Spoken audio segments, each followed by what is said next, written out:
இயேசுவில் பிரியமான சகோதர சகோதரிகளே, ஆரோக்கிய அணையினுடைய அன்பு பிள்ளைகளே, அனைவரும் சொல்வோம்: இயேசுவுக்கே புகழ், இயேசுவுக்கே புகழ், இயேசுவுக்கே மகிமை, இயேசுவுக்கே மகிமை, இயேசுவுக்கே நன்றி, இயேசுவுக்கே நன்றி. மரியே வாழ்க, மரியே வாழ்க.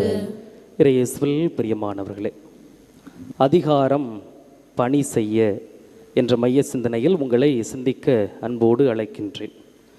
இயேசு கோவிலுக்குள் சென்று கற்பித்து கொண்டிருந்த பொழுது தலைமை குருக்களும் மக்களின் மூப்பர்களும் இயேசுவிடம் கேட்கிறார்கள்: எந்த அதிகாரத்தால் நீர் இவற்றை செய்கிறீர்? எந்த அதிகாரத்தால் இவற்றை நீர் செய்கிறீர் என்று கேள்வி கேட்கிறார்கள். ஏன் அப்படி கேட்டார்கள்? அதற்கு இயேசு என்ன பதில் சொன்னார்? இன்றைய நற்செய்தி வாசகம் நமக்கு என்ன சிந்தனை தருகிறது என்பதை பற்றி சிந்திப்போம். பிரியமான சகோதர சகோதரிகளே, அதிகாரம், பதவி, பவர், அத்தாரிட்டி என்று சொல்கின்றோம். இவை அனைத்தும் மனிதருக்கு கொடுக்கப்பட்டிருக்கின்றன அல்லது மனிதர்களாகிய நாம் பெற்றுக்கொள்கின்றோம். உதாரணமாக, நாம் படிக்கின்றோம், நல்ல நிலைக்கு உயர்கின்றோம், பெரிய பதவிக்கு வருகின்றோம், நமக்கு அதிகாரம் கொடுக்கப்பட்டிருக்கிறது. அல்லது குடும்பத்தின் வழியாக வழி வழியாக தந்தை மகன் என்று சொல்லி அந்த அதிகாரம் கடத்தப்படுகிறது. குடும்பத்திலே தலைமுறை தலைமுறையாக வழிமுறையினருக்கு கடத்தப்படுகிறது. அல்லது மற்றவர்களால் அதிகாரம் கொடுக்கப்படுகின்றது. உதாரணமாக, மக்கள் ஆட்சி, அதிகாரம் கொடுக்கப்படுகிறது ஆட்சி செலுத்த. ஆக சொந்த முயற்சியோ அல்லது அடுத்தவர்களால் கொடுக்கப்பட்டதாக இருக்கலாம். எந்த அதிகாரமாக இருந்தாலும் அனைத்து அதிகாரங்களும் முதன்மையாக கடவுளிடமிருந்து வந்தது தான். எந்த அதிகாரமாக இருந்தாலும் அது கடவுளிடமிருந்து வந்தது தான். ரோமையர் அதிகாரம் 13 இறைவசனம் 1 வாசிக்கின்றோம்: ஆளும் அதிகாரம் உள்ளவர்களுக்கு எல்லாம் பணிந்திருங்கள், ஏனெனில் கடவுளிடமிருந்து வராத அதிகாரம் எதுவும் இல்லை என்று வாசிக்கின்றோம். யோவான் நற்செய்தி அதிகாரம் 19 இறைவசனம் 11 வாசிக்கின்றோம். இயேசு கூறுகிறார்: மேலிருந்து அருளப்படாவிடில் உமக்கு என்மேல் எந்த அதிகாரமும் இல்லை என்று நாம் வாசிக்கின்றோம். ஆக அனைத்து அதிகாரமும் கடவுளிடமிருந்து தான் மனிதருக்கு கொடுக்கப்படுகிறது. சரி, கடவுள் இந்த அதிகாரத்தை நமக்கு கொடுக்கின்றார். எதற்காக இந்த அதிகாரம் கொடுக்கப்பட்டிருக்கிறது என்று சிந்தித்தோம் என்றால், இந்த அதிகாரம் மனிதர்களாகிய நமக்கு எதற்காக கொடுக்கப்பட்டிருக்கிறது என்றால், பணி செய்ய, நீதியை நிலைநாட்ட, மக்களுக்கு நல்லது செய்ய, மக்களுடைய வாழ்வில் ஒளியேற்ற இந்த அதிகாரங்கள் எல்லாம் நமக்கு கொடுக்கப்பட்டிருக்கின்றது. ஆனால் இப்பொழுதோ சமுதாய சூழ்நிலையில் நடப்பது என்ன? கொடுக்கப்பட்ட அதிகாரத்தை எப்படி பயன்படுத்துகிறார்கள் என்பதை பற்றி நாம் சிந்தித்தோம் என்றால், அது ஊருக்கும் தெரியும், உலகத்திற்கும் தெரியும். கொடுக்கப்பட்ட அதிகாரத்தை பயன்படுத்தி மக்கள் சேவைகளை பொதுநலத்தோடு செய்கிறார்களா அல்லது தங்களுடைய சுயநலத்திற்காக பயன்படுத்துகிறார்களா என்று நமக்கே தெரியும். இப்போ இந்த அதிகாரத்தை பயன்படுத்துகிறார்கள் என்று நான் சொன்ன உடனே ஏதோ உயர் பதவியில் இருப்பவர்கள், பெரிய பெரிய பதவியில் இருப்பவர்கள் மட்டும்தான் இந்த அதிகாரத்தை பயன்படுத்துகிறார்கள், சுயநலத்திற்காகவோ அல்லது பொதுநலத்திற்காகவோ நீங்கள் எடுத்துக்கொள்ள வேண்டாம். நமக்கும் அதிகாரம் கொடுக்கப்பட்டிருக்கிறது. ஒரு குடும்பத்திலே ஒரு குடும்ப தலைவராக, ஒரு குடும்ப தலைவியாக, ஏன் இன்னும் சொல்ல போனால் பள்ளிக்கூடத்தில் படிக்கின்ற பொழுது ஒரு வகுப்பறையிலே ஒரு வகுப்பு தலைவனாக அந்த குறுகிய இடத்தில் குறிப்பிடப்பட்ட மாணவர்களுக்கு ஒரு அதிகாரம், ஒரு லீடர் அப்படி என்று அதிகாரம் கொடுக்கப்பட்டிருக்கிறது. எனவே அந்த அதிகாரத்தை நாம் எப்படி பயன்படுத்துகிறோம் என்பதையும் சிந்தித்து பார்க்க வேண்டும்.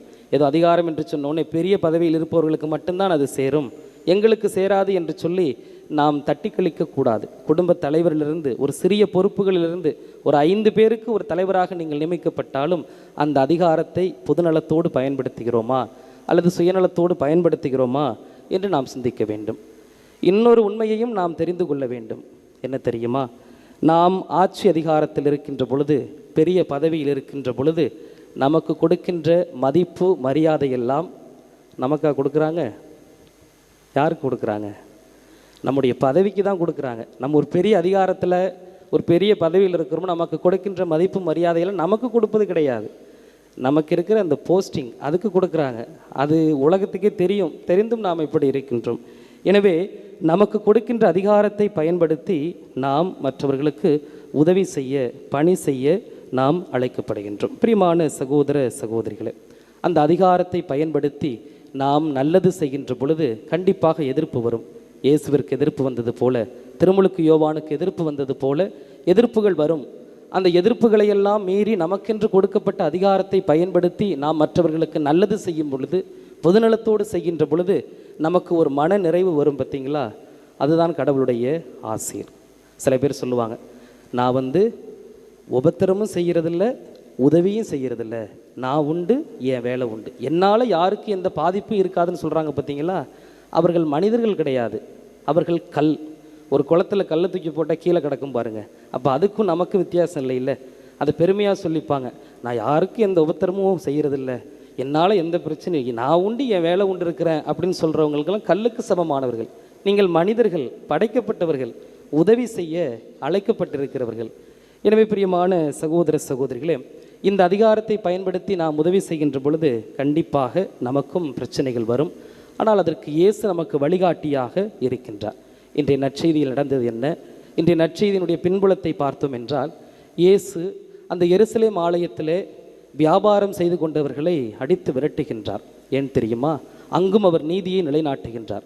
அந்த எருசலேம் ஆலயம் என்பது பற்பல பிரிவுகளை கடந்து நாம் செல்ல வேண்டும். அந்த தூயகத்திற்குள் செல்ல வேண்டும். ஹோலி ஆஃப் ஹோலி, சாங்சுவரி என்று சொல்வார்கள். அங்கே செல்ல வேண்டும். அந்த கோவிலின் பின்பகுதியில் ஏழைகளுக்கு என்று ஒதுக்கப்பட்ட இடத்தில்தான் இங்கே வியாபாரம் செய்து கொண்டிருக்கின்றார்கள். அவர்களுக்கென்று கொடுக்கப்பட்ட அந்த இடத்தை கூட அவர்கள் தலைமை குருக்களும் அங்கு இருந்தவர்களும் கொடுக்கவில்லை. அதனால்தான் இயேசு அவர்களை அடித்து விரட்டுகின்றார். ஆக அதிகாரத்தோடு அவர் போதித்து கொண்டிருக்கின்றார். அதிகாரத்தை பயன்படுத்தி நன்மை செய்கின்றார், கண்ணீரை துடைக்கின்றார். இவ்வாறாக அவர் செய்து கொண்டிருக்கின்ற பொழுதுதான் அவர்களுக்குள்ளாக பிரச்சனை ஏற்படுகிறது. தலைமை குருக்களுக்கும் அங்குள்ள அறிஞர்களுக்கும் இந்த பிரச்சனை ஏற்படுகிறது. எப்படி இவர் திடீரென்று இப்படியாக போதித்து கொண்டிருக்கின்றார், மக்களுக்கு நல்லது செய்கிறார் என்று சொல்லி அவர்களுக்கு என்ன பயம் என்றால், நம்முடைய இடத்தை அவர் பிடித்து கொள்வாரோ என்று சொல்லிதான் அவர்கள் பயன்படுத்துகிறார்கள். ஆனால் தலைமை குருக்களும் அங்கு உள்ள அறிஞர்களும் பரிசேயர்களுக்கும் கொடுக்கப்பட்ட வேலை என்னவென்றால், மக்களை ஆன்மீகத்தில் கட்டி எழுப்புவது, நல்லது செய்வதற்கு தான் கொடுக்கப்பட்டிருக்கிறது. ஆனால் அந்த அதிகாரத்தை அவர்கள் பயன்படுத்தவில்லை. மாறாக அதிகாரத்தை பயன்படுத்தி மக்களை அடிமைகளாகத்தான் அவர்கள் வைத்திருக்கின்றார்கள். பிரியமான சகோதர சகோதரிகள், அவர்கள் கேள்வி கேட்கின்றார்கள், எந்த அதிகாரத்தால் நீங்கள் செய்கிறீர்கள் என்று. யோவானுக்கு திருமுழுக்கு அளிக்கும் அதிகாரமும் கடவுளிடமிருந்து வந்ததுதான். யோவானும் கடவுளிடமிருந்து வந்தவர்தான். ஆண்டவர் இயேசுவும் கடவுளிடமிருந்து வந்தவர்தான். அந்த அதிகாரத்தை கொடுத்ததெல்லாம் கடவுள்தான். ஆனால் இது தெரிந்தும் அவர்கள் மந்த உள்ளத்தினராய் நம்ப மறுக்க அவருடைய மனம் இருக்கின்றது. நம்பாமல் அவர்கள் இருக்கின்ற ஒரு சூழ்நிலையை பார்க்கின்றோம். பிரியமான சகோதர சகோதரிகளே, இயேசுவுக்கு உச்சபட்ச அதிகாரம் இருந்தது. ஆனால் அந்த அதிகாரத்தை அவர் எப்படி பயன்படுத்தினார் தெரியுமா? பிலிப்பியரில் வாசிக்கின்றோம், அதிகாரம் 2 இறைவசனம் 6-7. கடவுள் வடிவில் விளங்கி அவர் கடவுளுக்கு இணையாயிருக்கும் நிலையை வலிந்து பற்றி கொண்டிருக்காமல் அவர் தம்மை வெறுமையாக்கி அவர் மனிதருடைய வடிவை ஏற்றார். சாவை ஏற்கும் அளவிற்கு, அதுவும் சிலுவை சாவை ஏற்கும் அளவிற்கு அவர் கீழ்ப்படிந்தார்.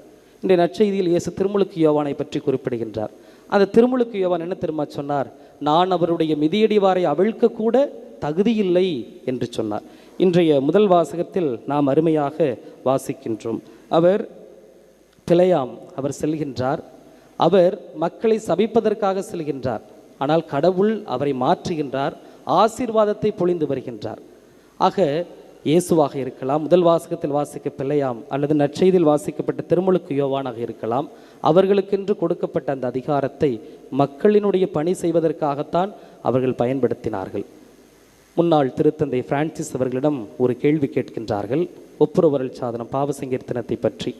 பத்திரிகையாளர்கள் இவ்வாறாக கேள்வி கேட்கின்றார்கள், திருத்தந்தை அவர்களே, ஒருவர் கனமான பாவத்தை செய்து உங்களிடத்திலே பாவ சங்கீர்த்தனம் செய்ய வருகின்ற பொழுது நீங்கள் எப்படி செயல்படுவீர்கள், எப்படி மன்னிப்பு கொடுப்பீர்கள், என்ன செய்வீர்கள் என்று கேட்கிறார். ஒரு மிகப்பெரிய கனமான பாவத்தை செய்த ஒரு பாவி வருகிறார் என்றால் என்ன செய்வீர்கள் என்று கேட்கின்ற பொழுது திருத்தந்தை பிரான்சிஸ் அவர்கள் இவ்வாறாக சொல்கிறார், அந்த பாவியினுடைய குற்றத்தை கடவுள் மன்னிக்கிறார் என்றால், அந்த பாவியினுடைய குற்றத்தை கடவுள் மன்னிக்கிறார் என்றால் இடையில் நான் யார் என்று கேட்டாராம். இடையில் நான் யார் என்று கேட்டாராம்.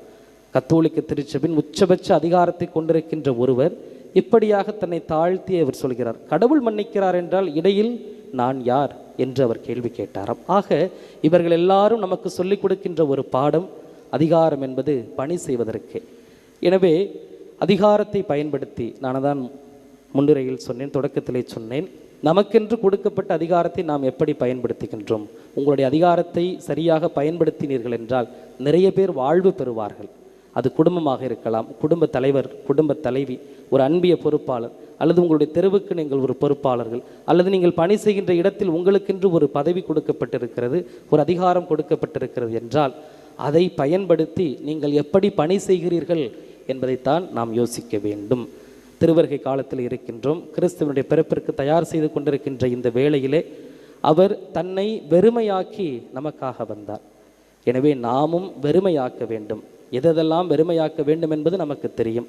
அந்த காரியங்களை எல்லாம் நாம் வெறுமையாக்கி அந்த கிறிஸ்து பிறப்பை நாம் எதிர்கொள்ள தயார் செய்வோம். அதிகாரத்தை பயன்படுத்தி நம்மால் முடிந்த அளவிற்கு பணி செய்வோம், நன்மைகளை செய்வோம், மக்களுடைய வாழ்வில் ஒளியேற்றி வைப்போம். ஆமேன்.